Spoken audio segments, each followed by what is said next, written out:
यह खबर भारतीय रिजर्व बैंक आरबीआई द्वारा 1 जनवरी 2026 से लागू होने वाले नए डिजिटल बैंकिंग नियमों से संबंधित है, जो एसबीआई, पीएनबी, कैनरा बैंक सहित सभी प्रकार के बैंकों पर लागू होंगे।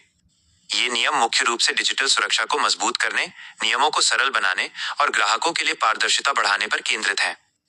यहाँ आरबीआई द्वारा जारी किए गए 7 मास्टर डायरेक्शन पर आधारित 10 प्रमुख संभावित बदलाव दिए गए हैं, जो आपके बैंक खाते को प्रभावित कर सकते हैं। 1 जनवरी 2026 से लागू होने वाले 10 प्रमुख नियम। 1. डिजिटल सुरक्षा और पारदर्शिता में वृद्धि। अनिवार्य अलर्ट। बैंक को अब आपके सभी वित्तीय, फाइनेंशियल और गैर वित्तीय नॉन फाइनेंशियल लेनदेन के लिए एसएमएस या ईमेल अलर्ट भेजना अनिवार्य होगा। इससे फ्रॉड को तुरंत पकड़ना आसान हो जाएगा। सरल और स्पष्ट नियम। बैंकों के लिए यह अनिवार्य होगा कि वे डिजिटल सेवाओं जैसे नेट बैंकिंग, मोबाइल बैंकिंग के नियम और शर्तें, शुल्क, चार्जेस और शिकायत निवारण चैनल को सरल और स्पष्ट भाषा में ग्राहक के सामने प्रस्तुत करें। 2. डिजिटल सेवाओं का बंडलिंग नहीं।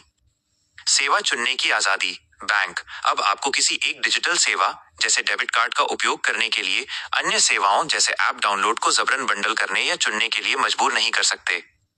ग्राहक अपनी इच्छानुसार डिजिटल सेवाओं का कोई भी कॉम्बिनेशन चुन सकता है। 3. एटीएम नकद निकासी के नियम। फ्री एटीएम निकासी। सर्च परिणामों के अनुसार कुछ मीडिया रिपोर्ट्स में यह बताया गया है कि basic savings bank deposit account (BSBDA) zero balance account वाले ग्राहकों के लिए प्रति माह 4 बार तक फ्री एटीएम से नकद निकासी की सीमा जारी रह सकती है।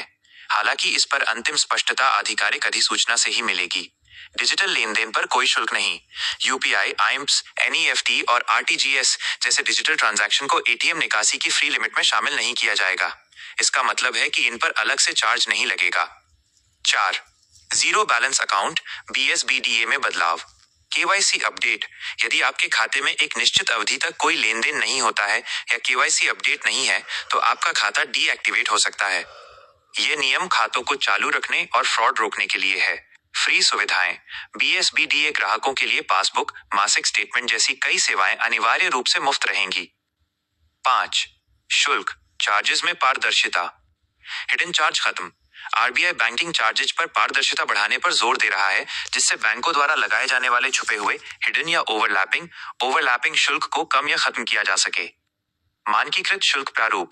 इस बात पर चर्चा चल रही है कि सभी बैंकों में सर्विस चार्ज को बताने के लिए एक समान स्टैंडर्ड फॉर्मेट लागू किया जाए, ताकि ग्राहकों को शुल्क की जानकारी आसानी से मिल सके। 6. लोन और क्रेडिट कार्ड के नियम। Credit card lounge access. SBI जैसे बैंकों के लिए क्रेडिट कार्ड से जुड़े कुछ नियम जैसे लाउंज एक्सेस 10 जनवरी 2026 से बदल सकते हैं। नकद ऋण और ओवरड्राफ्ट खाते।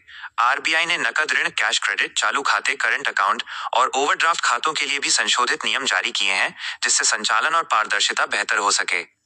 ये नियम 1 जनवरी 2026 से प्रभावी होंगे। इन बदलावों का मुख्य उद्देश्य डिजिटल बैंकिंग को ग्राहकों के लिए अधिक सुरक्षित, सरल और पारदर्शी बनाना है। क्या आप इन नियमों में से किसी एक, जैसे एटीएम निकासी या जीरो बैलेंस अकाउंट के बारे में और अधिक विस्तार से जानना चाहेंगे?